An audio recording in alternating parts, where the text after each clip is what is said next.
Planning a wedding? Well, we have some ideas for you. From invitations to reception decor, makeup, hairstyles, wedding gown trends, and more. You don't want to miss this episode with Tiffany Balmer, owner of the DC Event Planner, Kyndra Turner, freelance hairstylist, and Tatiana Sweeney, celebrity stylist and makeup artist. There's a lot to love about weddings, so we are calling all brides to take notes. Let's get to it. Style Access starts now. Hello, my name is Rosie, and I'm passionate about fashion. My experiences as a stylist, challenge face-off host, TV personality, and blogger bring us here to discuss all things fashion. Welcome to the Style Access Experience. If you're recently engaged or just love talking about all things weddings, then you are in the right place. Tiffany Renee Balmer is an experienced event specialist with a keen eye for even the smallest of details. She prides herself on her organizational skills, time management, and work ethic. She has never been afraid of long hours and does whatever it takes to make sure her clients are 100% happy with their event.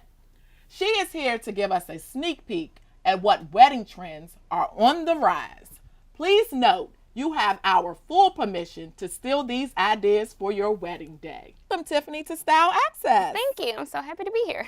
We're happy to have you. Thank you. Now, answer this one question. Where are people getting married these days? A lot of couples are going back home where they're from, or they're going to the cities or towns where they met their spouse, if they met in college, or if they're married their high school sweetheart, wherever they, where they're from. And these aren't the typical destination locations. Typically, when we think of destination locations, we think of Cancun or Florida or somewhere tropical. But a destination location is anywhere where the couple doesn't live. Okay. And it's also helping a lot in their budget if they're from small towns or small cities that aren't those well-known destination locations, but they take their wedding there, they get to save on costs, and the location has sentimental value. Mm-hmm, mm-hmm. So are they fighting over where to go? Like the bride, I graduated from there, I was born here. How do they? I don't think so. I think they're using places that make sense. So, if they're airports where a lot of guests can fly into, or whichever city is more cost effective, like if I'm from New York and you're from Weldon, let's go to Weldon, because Weldon will be more cost effective for our budget than going to New York. A lot of couples nowadays are paying for weddings themselves versus their parents, so they're very smart in budgeting, and they want to make sure that whatever they're doing makes sense. So I haven't seen any bickering with venue locations yet. Okay, all right. Can we discuss some of the things on the table? Sure. So we'll start with the guys. Socks have been in a lot lately. They give a pair of socks to each groomsmen, and they take really fun pictures holding their pants leg up, and it makes for a fun time. Something new that has taken place is they've been giving out superhero t-shirts to the entire bridal party, and then they take this really fun picture at the end where everybody like busts open their shirt and they have on these action hero t-shirt. So that's something different and fun. Not to be outdone, of course, the ladies are always super creative. This is one of my favorites because it's from one of my best friends who's getting married in May, and she gave us personalized planners, and of course I love planners. And it already had the date highlighted of the day that they're getting married, and it had and then it had like a little note on the inside about our friendship and what it meant to her. So I love that one. A few months ago, I had a bride that was really fancy, and she gave all of her bridesmaids a personalized Tiffany necklace. And I got really lucky because she gave me one too, and I was like, oh my God, how sweet is she to give me a Tiffany necklace? Like that's not normal, but I really appreciated it. And while we're talking about other gifts are the favors from the bride and groom to everyone who comes to their wedding, which is not mandatory. I want to make sure that's noted. The actual wedding is a gift, but if you want to give something else, then that's nice. I've seen couples make cookies and caramels, which they're using like their grandmother's or their mother's recipe. So it's very personal. And 2 to 3 days before their wedding, they stop what they're doing to make these items for 150 people. That's a lot. That is a lot. And I'm always like, are you sure you can do it? And they're like, no, I really want to do it. So advice to guests, always be a good guest. It makes me so sad at the end of a wedding when I see tons and tons of favors left over, and I know, the energy that the couple has put into it. I brought a few examples of other favors with me today. The photo booth. Everyone loves the photo booth, right? Like whenever you go to any wedding or event, we typically go in like 4 or 5 times, and these you can put up on your refrigerator or your cube at work. And that's been a trend that's been around for a while. I mean, photo booths have like changed dramatically. They've gotten like really fancy. I saw one the other day that's like a full-length mirror. I was like, wow, yeah, they're really getting really, really fancy. This was a really, really cool favor. This couple gave t-shirts to everyone who came to their wedding, and the wedding was actually a rock-themed wedding. Reason for the skeletons and bones, and we planned this wedding in 7 days, so I was really impressed that they were able to produce t-shirts in those 7 days. But favors, gifts, all of those things can range from really, really cost effective or really, really expensive, whatever fits your personality. And again, it's not mandatory, because it could also be a way to save costs. Now, you said 7 days. Now, do you prefer those 7-day type weddings, or do you prefer 365 days? It really doesn't matter to me. I mean, it was great working with her. The thing I tell couples is, regardless if you get married in 365 days or in 7 days, the things that you need are, you need your budget to be in order. You need to be ready to actually get married and understand what that entails. And you need to be ready to make decisions. A lot of people get really caught up in what their friends that got married are telling them to do, or what the internet is telling them to do, or even, shows like this with me speaking. And what I say to all of them is those are just opinions. Like, I'm giving you an opinion, this is a trend, but if that's not what you want, like, definitely be able to make your decision. And couples who can make those decisions, whether it be 7 days or a year, it really doesn't matter. So I'm happy with whatever they want. Wow. Like, 7 days was really, really short, but Melissa, the bride, she, every time I contacted her, she responded, and she was ready and energized. So it works in 7 days. Wow, that's a lot. Yeah, it was good though. Okay, can we continue? What else? Yeah, so another thing that, since we were talking about the guys, is the groom's fashion. They're really into wearing tuxedos right now. They're going very formal, and not just black tuxedos, but navies and different shades of blue are popular, different shades of gray.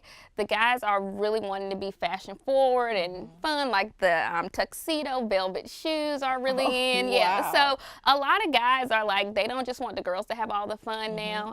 They really want their tailored tuxedos, and they look nice in them. Oh, wow. So it's still their creativity. It's still their creativity. The personality of absolutely. Like, you can tell. You can definitely tell the guys who are like very fashion forward, and they're like, I'm not just gonna wear like a box tuxedo. Like, I want a tailor-made tux, and I want all my guys to have on tailor-made tuxes too, and they look really nice. Naked cake is another trend that's been really popular. It started a few years ago at like vintage style weddings, but now they have like transpired over to all weddings. And it just has a little drizzle of caramel on it, and it's not the traditional covered in fondant cake that used to be all over the place. So the naked cakes are like really, really popular.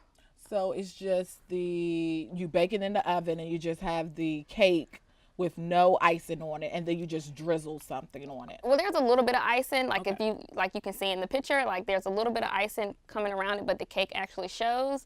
And then there are flowers tucked in it. So I mean, it looks really like vintagey, but it's a really cute new thing in the food way. And I guess while we're talking about food, we can talk about menus. Menus have changed. A lot of couples are going less formal and doing reception or doing receptions with heavy hors d'oeuvres or their favorite foods versus the buffet or sit-down style. I have a wedding in December, and the bride's favorite food is pizza. And at first she was like, I don't know if I should serve pizza because people may look at me funny. And I always say, it's your favorite food. It's your day. We should serve, what you want. Of course, make it make sense. It's about you. It's about you, exactly. And any guest that would be at your wedding that you would be concerned about them talking negatively about your food, there would probably be somebody you want to cut off your guest list. Exactly. And that'd be a great way to save costs too. You don't have those people there. Right. Other items are late night snacks.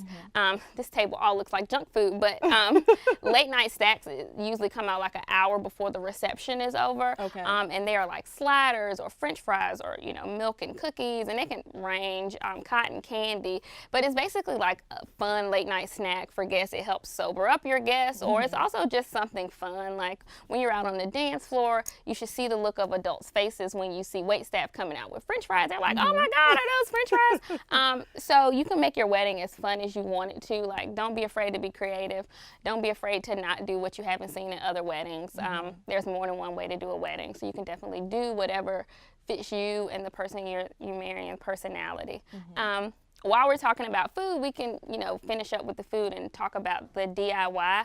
Another thing that's helping couples determine what venue to go to is if you can bring your own alcohol. Okay. That's a big cost savings. Instead of having to pay a catering company like $45 per person to have an open bar, you can go and buy the alcohol at wholesale and provide whatever you want to your clients. Of course, you'll still need to pay for a legal bartender from your caterer, and please get an alcohol license to cover you and be responsible in serving or providing transportation for your guests. So still take all the precautions to be a good host, but this would save you a lot of money if you can bring your own alcohol. So that's another big determining factor. So do you think that the venues are now leaning towards that when they're losing out on this money, or? Well, a lot of venues don't provide those types of like catering anyway, so it's not a competition to them. A lot of your like parks and planning, like Washington D.C., all cities and states have parks and planning facilities, and they rent to their residents for a lot cheaper, and so they don't offer catering. And since they don't offer catering, most of them you can bring in your own alcohol. And it still needs to go through the caterer as far as being served, so that it's safe and people aren't just taking shots and being unsafe. But your hotels, places like that, will never give up anything like that, because of course that's their moneymaker, and all the alcohol is sold through them. But some non-traditional type venues, like art studios and places like that, depending on the size of your wedding, you can bring in your own alcohol.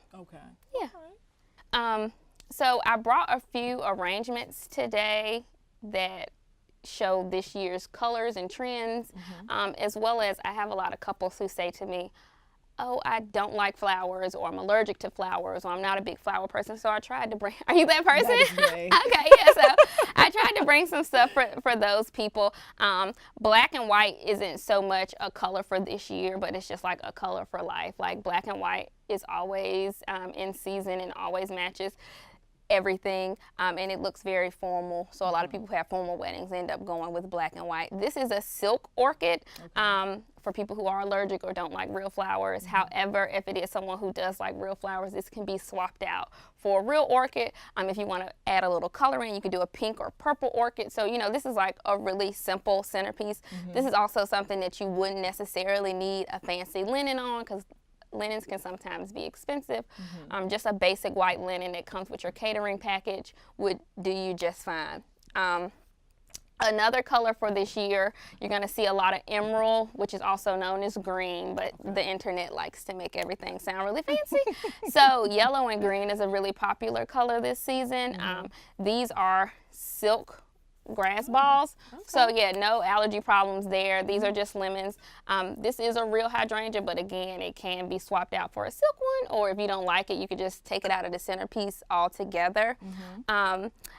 Couples also should remember that everything on the table is a part of the decor. So even your centerpiece, even your silverware doesn't have to be silver. In this case, I used bronze to add a little color to the table. Another thing that is really popular is, instead of using the basic table numbers, people are using table numbers and using pictures of themselves. Like, so for table 1, you'll have 1, and you'll have you when you were 1 year old. For table 10, it'll be you when you were 10 years old, and so on and so forth. So that just adds a little personality to it. It gives some conversational pieces to the table for your guests. And so that's one idea. So do you help them with these creative ideas? Yeah. Or, okay. Absolutely. Some couples are really, really creative. And so I help them by like bringing them in. Some be like, oh, we can't do everything, or this is what it's gonna look like if you do everything. And then some couples are like, oh, I don't care, Tiffany, just kind of help me through everything. So it depends. I mean, I help them in different ways, but yes, I have a couple in June doing that, and I believe they figured that out on their own, and I'm just gonna help them find frames that match. Absolutely. Another color for this season are the reds and pinks and pewters all being mixed in together with some type of metallic. In this case, I use silver, but a lot of people like gold, so you could use gold. And this is for, of course, the flower-heavy person who really enjoys flowers, which is me. And just another reminder, even if you use silverware, you can get textured silverware that adds volumes to your table, and it just makes it look a little different. And the smaller your wedding, sometimes people get really, really creative. And depending on your cost, it doesn't matter what size. A lot of times your caterers have these upgrades at really small prices, but just ask them and they can tell you what they can and cannot do. So you really get down to the weeds with the details. Right, yeah, because some people are like really want everything they see on Pinterest, and then some people are like, oh, I don't even care. Like, some of my favorite weddings are in the backyard and we're using plastic silverware. So again, you know, the range of weddings really change. You know, I've had weddings and it was in someone's backyard and they were serving barbecue and we barely used any plasticware. So it depends on what type of wedding you want. I think they're all great. You should know you and your spouse and what you all are looking for, because that's what's most important. Okay, that's right. Please yourselves. Please yourselves, not your guests. Exactly. Okay. Other things that are some of my favorites are non-traditional bridal parties. Okay. So like people are doing first dances with their moms, or grandmas are being bridesmaids, or best friends are stepping into the minister role, or, you know, it's girls on the guys' side and guys on the girls' side in the bridal party. Like, and if this is your best friend, who says he can't be the man of honor? And so I love that, because I think that's new ways of people personalizing their wedding and letting it match them versus what, you know, the world says it has to be. So I think those are, you know, some of the, you know, greater things that I enjoy. The other big trends that are happening right now are smaller weddings, surprise weddings, and short engagements. Like we talked about earlier, you don't have to be engaged for a year. People are getting engaged in December and getting married in February. There are the surprise weddings, of course, that we've all seen go viral on social media, where one spouse proposes and says, will you marry me today? The surprise wedding that I did in February, it was both spouses in on it together, and they just surprised everybody at their house. They thought it was a engagement party, and it turned out to be their actual wedding. Oh, wow. Yeah, so those things are really taking place. I guess the key thing that I would say as a takeaway that I've said a few times, but I really want to drive home to all couples, is there is no wrong way to do it. If you do it in your backyard with 10 people, or if you do it at a very fancy hotel downtown with 200 people, as long as you can afford to live after and you're both happy, and that you're not trying to give your mother or your best friend what they think you should have, but that you're talking to the person that you're actually marrying. Because that's the saddest part, when you see people who aren't listening to the actual person that they're about to marry, but they're taking too much advice from outside parties. Even your planner should always be on your side and not trying to force you into something. I know a lot of planners only work with a certain budget, and if that's the case, I would suggest finding another planner, because you shouldn't have to force a budget if that's not what makes sense for you. Absolutely, yes. Thank you so much, You're Tiffany. welcome. This is a lovely spread. I think we have covered a lot of things that people need to know for their wedding. Absolutely. So thank you so You're much. welcome. Thank you for having me. Not a problem. Coming up, we will provide tips for both bridal makeup artists and brides-to-be.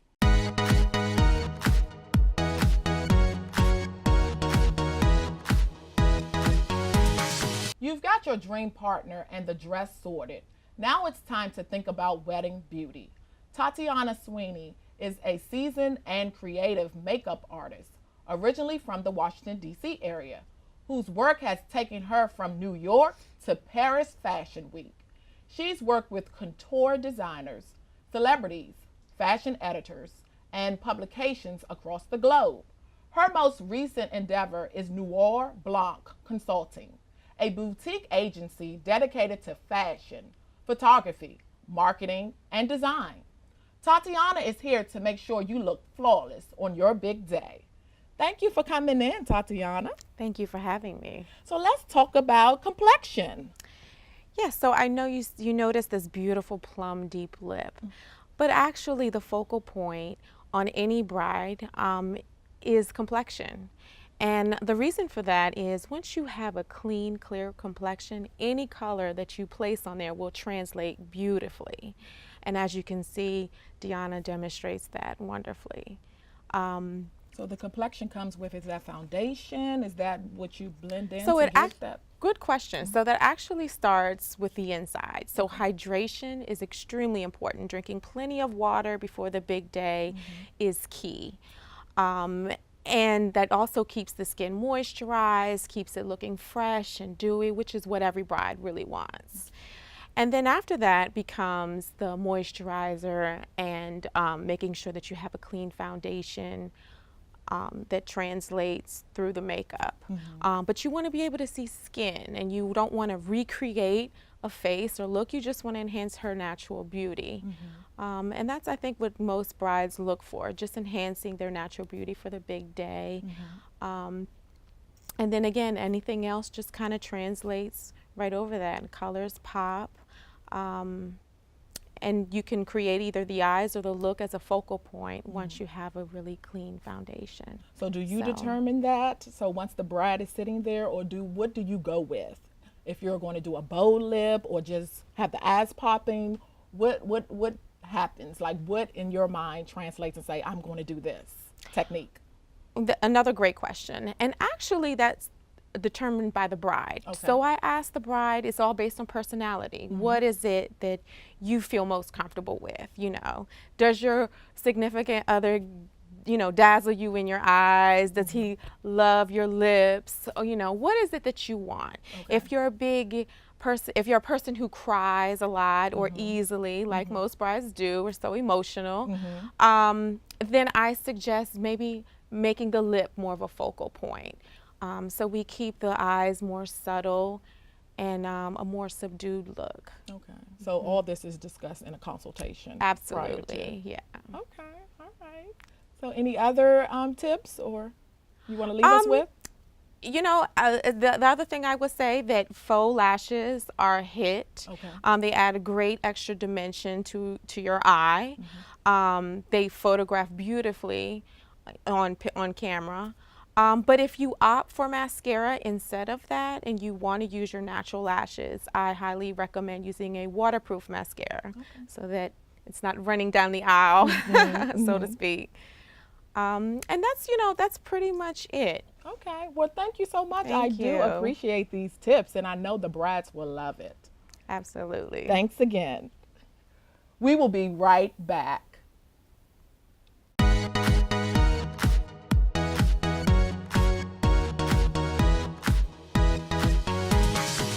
A girl's most prized attribute is her hair, and there's one woman who knows how to present that award. Kyndra Turner, who has embraced the art of hair and beauty design, has taken that role of giving people of all backgrounds a look that defines the art of self. She is here to share her tips and tricks to ensure a stress-free, great hair day at your wedding. If you're a bridesmaid, a wedding guest, or mother of the bride and groom, keep watching. Welcome, Kyndra. Thank you for having me. Good. So what are we going to do today? Are we going to talk about transitioning from a more formal look to a casual look? Absolutely. Most brides for their wedding day, they have a more formal look for the church ceremony or for the actual wedding ceremony. And they want to let their hair down, be loose, carefree, and transition into a more casual look for the reception so they can have fun. Okay. So are you celebrate? Yeah, so I'm going to show you an easy way. Right now, we have just a French braid deconstructed, so I'm going to take it a loose, and we're going to give her something still side swept. So how long does this usually take? Is this a quick change for the bride? This is a quick change for the bride while the guests are getting their hors d'oeuvres. And she can change it to her clothes, change her shoes, and something really, really quick. Okay. Now, in your line of work, how many hair changes brides go through? Is it like 4 or It 5? depends or on just the bride. Okay. Actually, some brides have a full-out production. Oh, wow. And other ones like to keep it really simple. So either way, you should always start with a good basic foundation, like a roller set or curls, or if they're going to be straight, something really straight and something that's very easily to change into. So see, now she can just go romantic. Okay. And just curl carefree. But what we're going to do is give her a nice little side sweep. Okay. And is that on trend now? Yes, it's very on trend. Okay. You see it at the Grammys, the Emmys, red carpet, everywhere. And it's really simple and it's still elegant. Stick with the classics, but put a little twist on it. Okay. Now the trends, how is that determined? Is it like hairstylists like you that come up with it? So it's a how is it collaboration, determined? and we just start looking at what's going on. Normally, Fashion Week determines a lot of it. Okay. Vogue, and a lot of people just stick to the classics. I think if you stick to a classic side sweep, a pin up, but add a little modern twist to it by adding adornments or jewelry or something like that, and it'll be easy. Okay. It seemed quite simple. It's just like you're flipping, adding some pins in there. Adding some pins. Sometimes it's a very quick, simple change. So she can let her hair down and pull it up. In this case, we're putting her hair up instead of letting it down. But we can do the direct opposite. If her dress was more for her to, if her hair was up for the wedding ceremony, then we could just take it down, shake it out. That's why I say it's great to start with a roller set and some texture. Okay. Yes, most definitely. So again, that consultation is key. So Consultation is definitely looks. key. Okay. And there we go. Oh, wow. Nice. And like you said, this took like maybe 3 minutes for you to make that adjustment. And now she's ready to go back out and greet the guests. And greet the guests with a whole different look. Okay. Well, thank you, Kyndra. Thank you so much for having me. I appreciate it. No problem. We will be right back.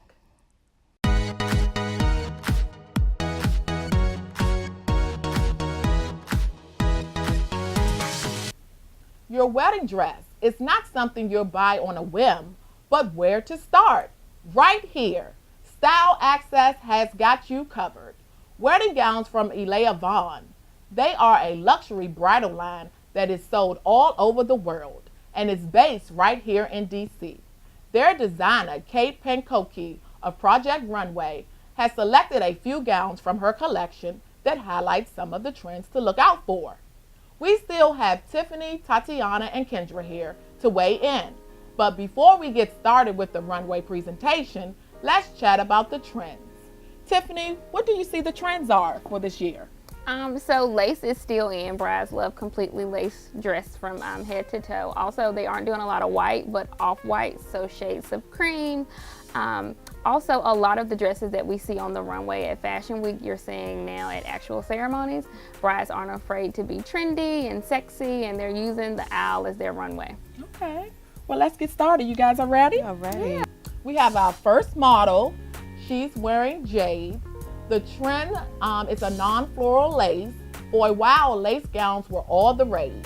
Now, brides are looking for a way to rock lace without it being passé. Try a geometric lace gown like this one. This gown could also fit into the now popular bohemian trend.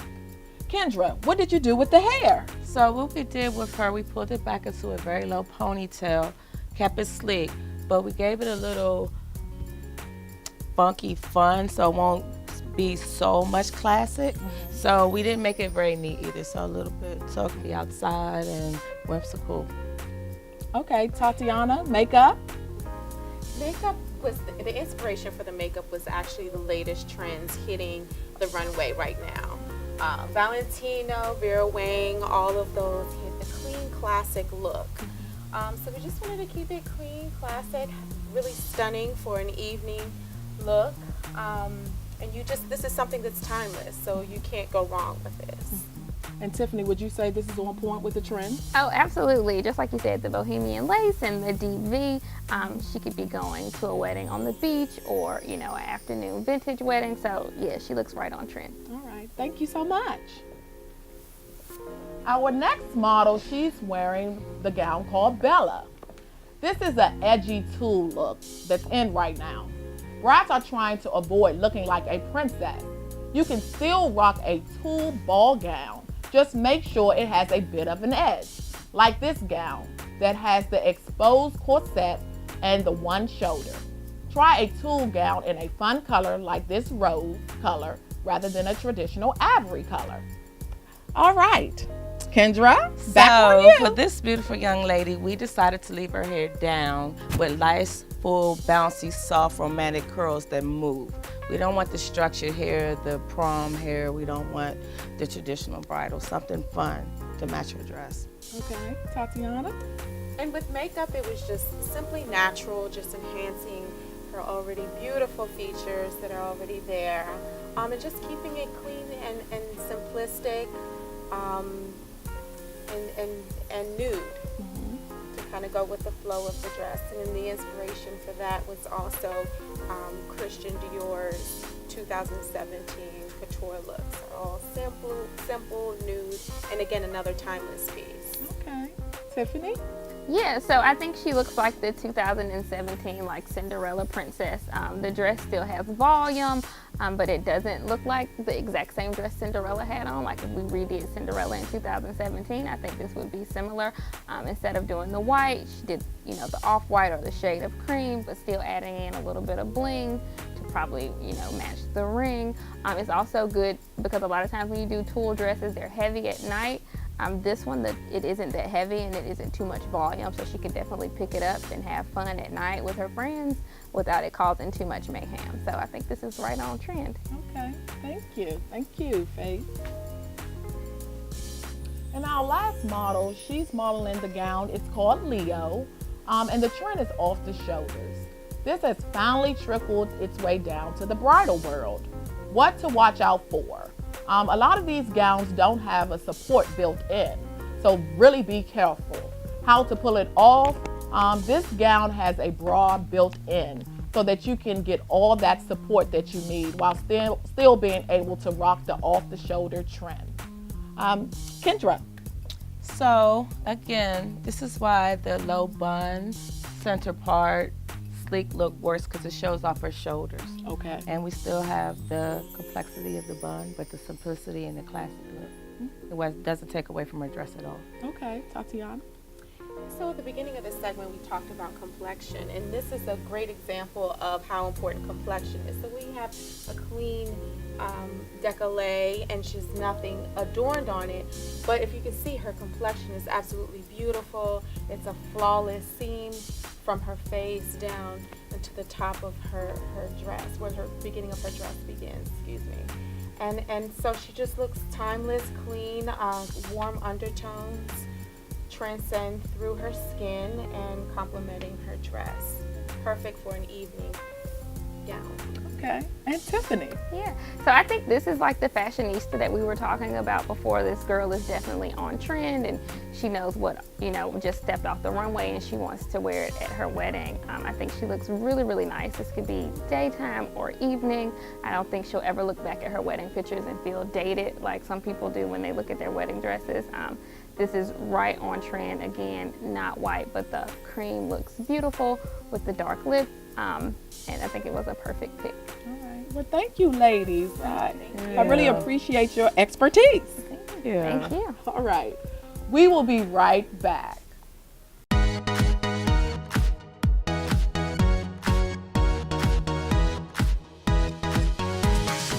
Engagement season is in full swing, as your social media feeds will kindly remind you of daily.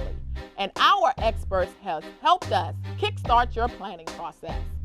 Go to styleaccessdc@gmail.com and send us a pic of you in your wedding gown, of your bridal party, groom in his tux, and or your groomsmen. And we will share on our social media pages. Also, be sure to follow us on Instagram and YouTube at Style Access Show. Thank you for joining me. Until next time.